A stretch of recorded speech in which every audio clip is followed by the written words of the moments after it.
Oh, hello, and welcome to Devo DIY. You find us in the bathroom today because we're washing our hands of our normal woodworking projects and moving on to something a little down and dirty, concrete. Cool, yeah. First up's the pub table for our downstairs patio. Then we go number 2 with a dining table. Is this all going to be bathroom humor? Maybe. Why? Not funny? Not funny. Well, that's because you haven't heard number 3. Number 3 is a fire table. The fire table is the perfect centerpiece for outdoor entertaining. It'll let you potty like a rock star. Oh, God. What? Then you do it.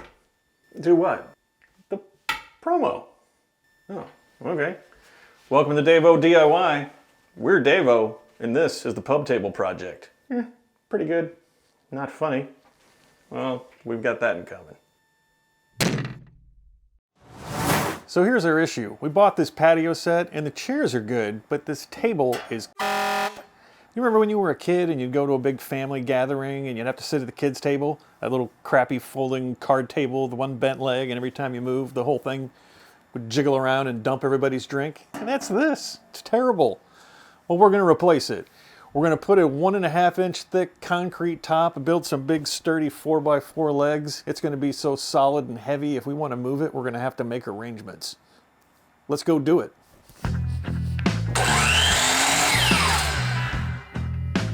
The first thing we need for this project is a 3/4-inch thick sheet of melamine. We buy it in 4x8 sheets, just like plywood. Melamine is basically particle board with a plastic laminate on it. But don't worry, we're not making particle board furniture. You don't have to buy Swedish meatballs, and we're not putting anything together with one of these. This is a pretty easy deal with some awesome results. The idea here is we're going to build a form to contain concrete and make a concrete tabletop. The table we're making is 30 by 42, so we will cut out a 30-inch by 42-inch rectangle, and then we will build walls around it to hold the concrete in up to 1.5 inches thick. A couple days later, after it's dry, we flip that thing over, pull the melamine off, and boom, there's our table. All right, time to make our form. So, as we mentioned, the top of the table will be upside down when this gets made. So the concrete pours in here. This melamine surface is very smooth and it won't let the water through. So the concrete table will cure upside down. When we're done, we flip it out and peel this sheet off of it, and we're left with the smooth surface. We sand it just a little bit, but it'll be beautifully smooth. This melamine surface is going to do most of the work. So it's time to cut some strips that will become the walls for this form. The strips that we're going to cut are 2¼ inches. The melamine itself is 3/4 inch thick. So when we attach these walls to the side, that much of it is covered. The part that's open at the top is 1.5 inches thick. That gives us the 1.5 inch thickness. There's the 4th strip we need. Now we just need to measure out 30 inches by 42 inches on the form, cut out that 30 by 42 inch sheet, and that's the top of the table. We will have a 2-inch overhang at each corner. The concrete grabs on pretty good. With this extra overhang, you've got something to grab onto. You can peel this right off, kind of get it started, and not risk hurting the table. Particle board is really easy to split. You can see here we're pre-drilling some pilot holes for the screws. As you screw these in to attach the walls, if you see any bulging or anything on the surface, you're going to want to back out right away and make sure that that is perfectly flat. Anything that shows up on the floor of this form is going to show up in the table. Continue all the way around, get everything attached, and you are ready for some wax.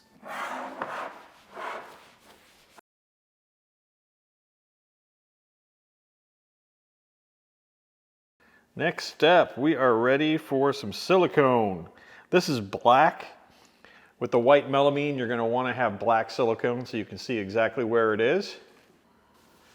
There's definitely an art to this silicone application. You want to make sure you've got enough in the cracks here that you can kind of squeeze it out of the way. You know there's no voids. You also want enough that what you peel off becomes one solid string. It's kind of hard to describe, but you can see the tool being used right here. This is it. It comes from cake decorating.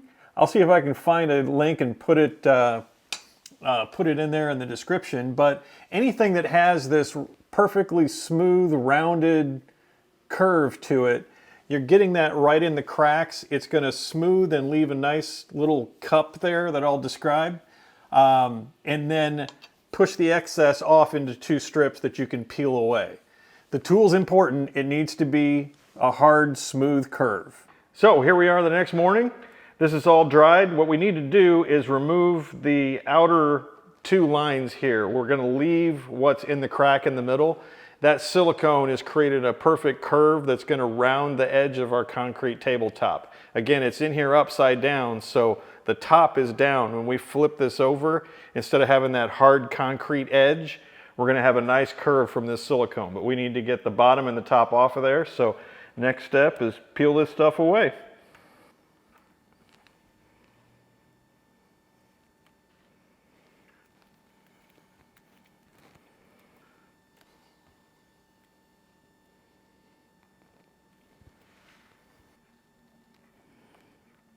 Next step is another coat of wax on this form.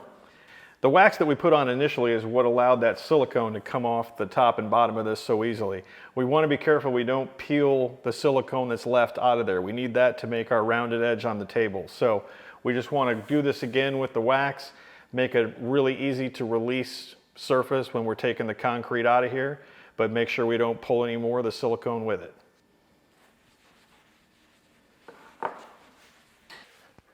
Once this dries, we just want to go through and make sure we've got this all kind of buffed back out and get everything out of the form that doesn't need to be there. They say any table that's over 40 inches needs some reinforcement. So here we're just cutting some metal mesh to go inside. We'll fill the first 2 buckets full of concrete into the form and then push this mesh into that and have some extra structure in the middle, just a little extra strength. The form needs to be level in all directions. We set these 2x4s out to set the form on. The little board on the left side is propping the 2x4s up to compensate for the slope of the garage floor. We weren't quite there, so we put another board in. Here we're tapping it forward a little bit at a time until we get it perfectly level. Time to mix up some concrete. We're using a countertop mix. It's a little more expensive than standard concrete, but it's very, very strong and it comes out almost like quartz. We're talking 20 bucks a bag instead of 5. But still, we're basically 3 bags here, so we're talking $60 for the whole tabletop. We are also adding this. This is a concrete dye. We're trying to get this as dark as possible. We're using 1 bottle per bag. The instructions are right on the bag of concrete for this whole process, actually. You want to have the dye and the measured out amounts of water. Don't dump the whole bag and then the water and try to do this all at once. Put about 1/3 of the bag in and 1/3 of the water. Mix it up, put all the dye in there, and then just keep adding water and concrete until you've got the whole thing mixed. It should look a lot like this.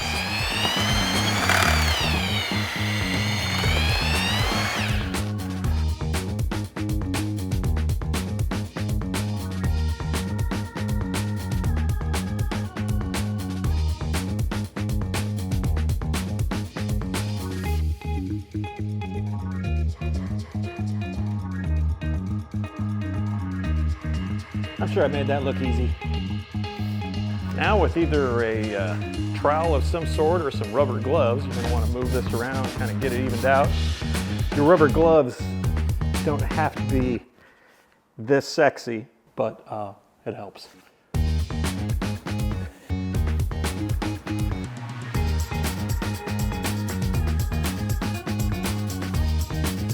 Flowing in the corners pretty good here.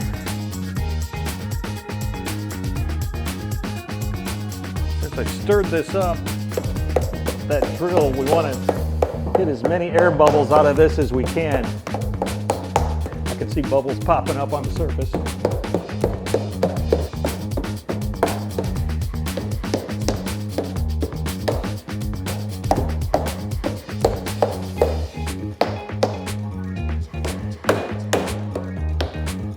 This is the other technique that's recommended. Sawzall without the saw in it. Just vibrate it.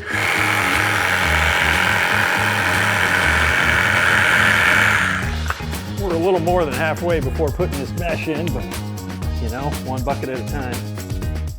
You can see this last bucket that's going on is a little more liquidy than some of the other ones we did. We accidentally had a little bit of concrete left over and didn't get it all into the bucket, so the mix was a little more viscous, I guess you'd say. Really wasn't a huge issue other than the color is a little bit different, but it's on the bottom of the table anyway. You could see a little bit on the sides.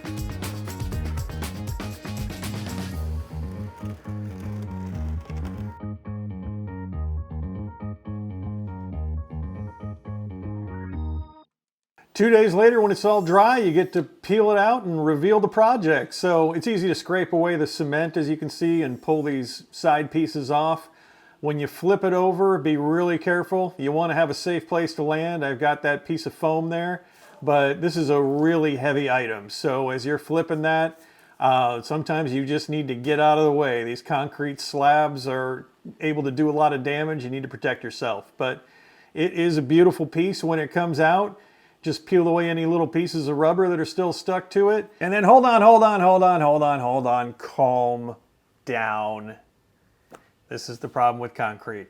Getting all rolling here, getting excited. You gotta wait another 48 hours. You need the concrete to get to full hardness, so before you start sanding that beautiful slab right there and trying to get it refined to the final little bit, just take a little break, let it sit, and get back to it later. We wet it down and just do a little wet sanding. This is a piece of 600 grit sandpaper. Just keep it wet and lubricated. Just go back and forth. You can feel a little bit of friction as it smooths out. You know you're done. Just handle a little bit at a time, and that's all you have to do.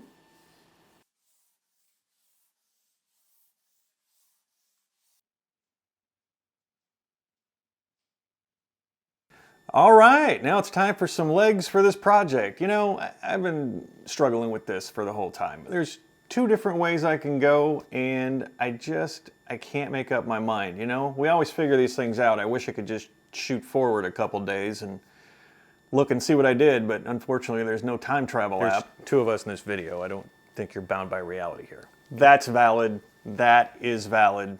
All right, direction, future. Ahead, 48 hours, love that guy. Duration, 3 minutes. Destination, patio. Okay. Doesn't seem to, what?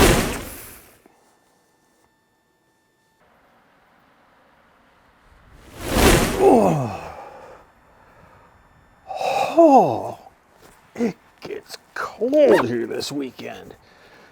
Oh, yeah, this will work. So I was debating between doing a kind of perimeter stand and this I-beam version. The benefit of this is you have the clearance here, so there's more room to move in. You don't have the thickness of the 2x4 blocking the edge here. When the tabletop's on it, you've got this. You've got a nice little footrest here. Yeah, this will work. Wow, nice job leaving the tools out. Let's get some dimensions. So this I-beam looks like it's going to be plenty strong. I was worried it might have a little bit of too much flex here, but when the top's on here, this is going to be rock solid. These middle 2x4s are 37 inches. The 1.5 inch thickness on each side of the outside 2x4s gives it a total length of 40.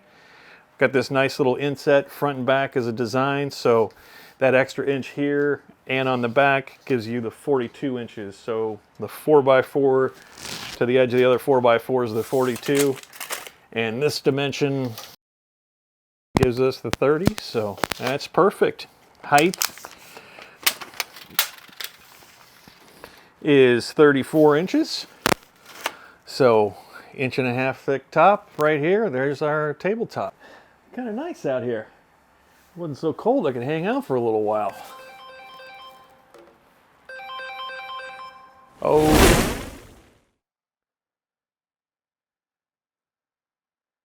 All right, so now that we have all those dimensions, we can get cutting. So we need those two 37-inch cross pieces. So we put 2x4s here. We cut 2 of those to 37 inches. And then the measurement for the width, the 4x4s are 3.5 by 3.5. So 2 4x4s in terms of the width takes up 7 inches. So 30 minus 7 is 23. So on this 2x4, we're going to need to cut 4 2x4s to 23 inches. Once we've got that, the 4x4s for the posts are just 34 inches tall, so 4 of those to 34. Then we've got those I-beams, as we call it, laid out here on the ground. The idea is we're going to measure the width of them and put a mark in the exact center of the width here, and then in the exact center of half of the 2x4. That'll give us marks to line up so that we know we're centered from left to right and also in the center of the 2x4. The 90-degree angle clamps can be used to make sure those are perfect 90-degree angles, and that'll complete the eye. After that, it's time for pocket holes again. We're either going to need pocket holes where they join up to the cross pieces or pocket holes where they join up to the 4x4s. So each of these 2x4s is going to get pocket holes on each side. I set everything up on the other half of that sheet of melamine and just put some spacers to create the height needed. Now this is also upside down, so this I-beam I'm putting down now is actually the bottom one. This is what's going to act as the footrest. We've measured off where we wanted that. So this is at that distance above the ground. Once everything is in place, pocket holes ready to go, we put glue on everything and then just tighten it all up, make sure it's square, and start drilling.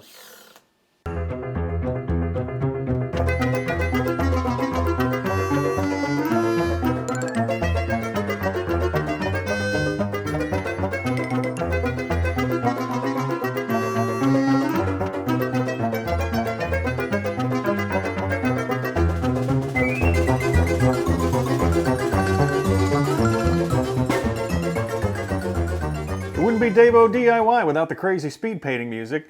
By the way, this is what we're using for the paint. Ask for it by name. You'll be glad you did. That's just great. Can we make a note to do the product shots before we use the product? That would be a good idea. It's Polyshades polyacrylic. It's the exact same thing we use to paint the furniture, like the sectional out there. Works great, wipes off really clean, very good protection. Final steps here, more patience. It takes about a full month before that slab gets to full hardness, so you want to be really careful with it. Pay really close attention to how it fits the stand. This one sits on there really good. If there is any movement, you're going to want to take some shims and kind of stick those in the cracks so that that table becomes solid.